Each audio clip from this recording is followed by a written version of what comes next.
తాజా అంశాన్ని చూస్తున్నాం. డిజిటల్ అరెస్ట్ పేరుతో సైబర్ నేరగాళ్ల ఆగడాలు కొనసాగుతున్నాయి. తాజాగా భద్రాచలంలోని ప్రముఖ కంటి వైద్యులు నారాయణరావుకు పోలీసుల పేరుతో వీడియో కాల్ చేసి బెదిరించారు. ఇందుకు సంబంధించిన మరింత సమాచారాన్ని మా ప్రతినిధి లింగయ్యను అడిగి తెలుసుకుందాం. లింగయ్య, సైబర్ నేరస్తుల బెదిరింపులకు సంబంధించి మీ వద్ద ఉన్న తాజా సమాచారం ఏంటి? సైబర్ నేరగాళ్ల ఆగడాలు రోజు రోజుకు పెరుగుతున్నాయన్నందుకు మరో ఉదాహరణగా భద్రాచలం పట్టణంలో వెలుగు చూసిన ఘటన ఇందుకు నిలువెత్తు నిదర్శనంగా నిలుస్తుంది. భద్రాద్రి కొత్తగూడెం జిల్లా భద్రాచలం పట్టణంలో ప్రముఖ కంటి వైద్యుడిగా ఉన్న నారాయణరావుకు నిన్న ఈ సైబర్ బెదిరింపులు పర్వం వెలుగులోకి వచ్చింది. దాదాపు 4 గంటల పాటు డిజిటల్ అరెస్ట్ పేరుతో డాక్టర్ నారాయణరావును సైబర్ నేరగాళ్లు వేధింపులకు గురి చేసిన ఘటన ఇప్పుడు సర్వత్రా చర్చనీయాంశంగా మారుతుంది. ఈయన డాక్టర్ నారాయణరావు చాలా దశాబ్దాల కాలంగా కూడా భద్రాచలంలో ప్రముఖ కంటి వైద్య నిపుణులుగా ఉన్నారు. భద్రాచలం ప్రభుత్వ ఆసుపత్రిలో ఈయన ఒక గతంలో కూడా పనిచేశారు.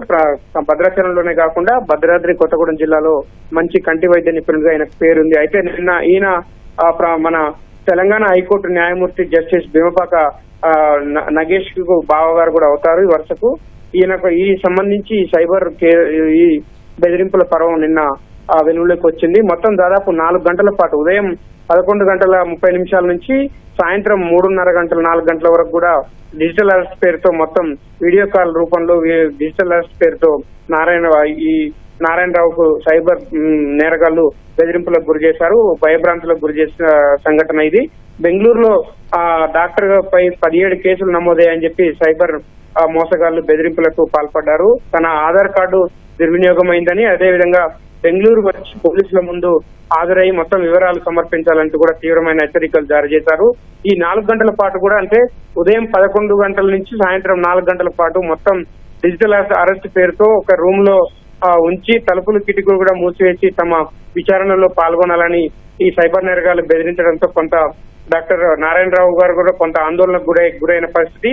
ప్రస్తుతం ఆ కుటుంబ సభ్యులతో కూడా ఆయన నిన్న మొత్తం దాదాపు 4 గంటల పాటు మాట్లాడని పరిస్థితుల్లో కంటిన్యూగా పదే వీడియో కాల్ చేయడం, ఆయన బెదిరింపులకు గురి చేయడంతో కొంత ఆందోళనకు గురయ్యారు. మొత్తం 4 గంటల పాటు ఈ డిజిటల్ అరెస్ట్ పేరుతో కూడా రకరకాల చట్ట వ్యతిరేక కార్యకలాపాలు తన ఫోన్ నెంబర్ తో జరిగినట్టు కూడా సైబర్ నేరగాళ్లు బెదిరింపులకు గురి చేశారు. అయితే తనకు ఒక ఫోన్ నెంబర్ మాత్రమే ఉందని, రెండో ఫోన్ నెంబర్ కూడా లేదని ఆయన వాళ్ళకి స్పష్టం చేసినప్పటికీ కూడా మీ పేరుతోనే రెండో ఫోన్ నెంబర్ నమోదైంది, అది చట్ట వ్యతిరేక పనులు కూడా ఆ నెంబర్ నుంచి జరిగాయి అని చెప్పి డిజిటల్ అరెస్ట్ పేరుతో మొత్తం 4 గంటల పాటు ఆయన వేధింపులకు గురి చేశారు. చివరికి దాదాపు మరి సాయంత్రం 6 గంటల నుంచి మళ్ళీ 7 గంటల వరకు కూడా పలుమార్లు వీడియో కాల్ చేసినా కూడా ఆయన కొంత స్పందించలేదు. ఈ సమయంలోనే ఆయన కొడుకు కూడా ప్రముఖ లాయర్ గా న్యాయవాద వృత్తిలో ఉన్నారు. ఆయన ఫోన్ చేసి అది సైబర్ నేరగాళ్ల పని అని బెదిరింపులకు పాల్పడుతున్నారు, తను స్పందించొద్దు అని చెప్పి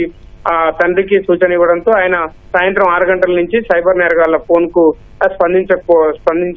స్పందించలేదు. ఈ వ్యవహారం పూర్తిగా దాదాపు 4-5 గంటల పాటు కొంత కుటుంబ సభ్యుల్ని, డాక్టర్ నారాయణరావు కుటుంబ సభ్యుల్ని కూడా కొంత ఆందోళనకు గురి చేసిందని చెప్పవచ్చు. ఈ సంఘటన ఇప్పుడు చర్చనీయాంశంగా మారింది. వరుసగా సామాన్య ప్రజలే కాదు, ఆ ఉన్నత విద్యావంతులను కూడా సైబర్ నేరగాళ్లు వదలడం లేదు, వాళ్ళ ఆగడాలు పెచ్చిమీరిపోతున్నాయనందుకు ఈ సంఘటన మరో ఉదాహరణగా చెప్పవచ్చు. ఇది భద్రాచలం పట్టణంలో కానీ జిల్లా వ్యాప్తంగా ఇప్పుడు చర్చనీయాంశం అవుతుంది.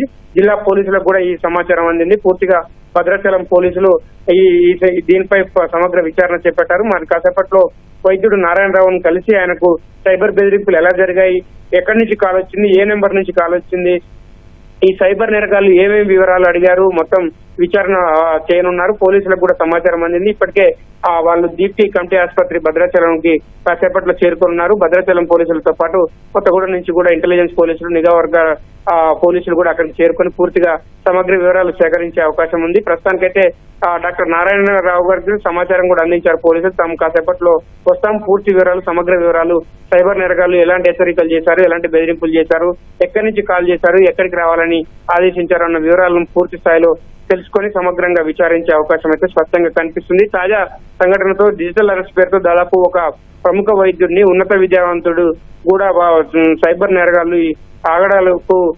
పెచ్చిమీరిపోతున్నాయన్నందుకు కూడా ప్రత్యక్ష ఉదాహరణగా ఈ సంఘటనను చెప్పవచ్చు. ధన్యవాదాలు లింగయ్య.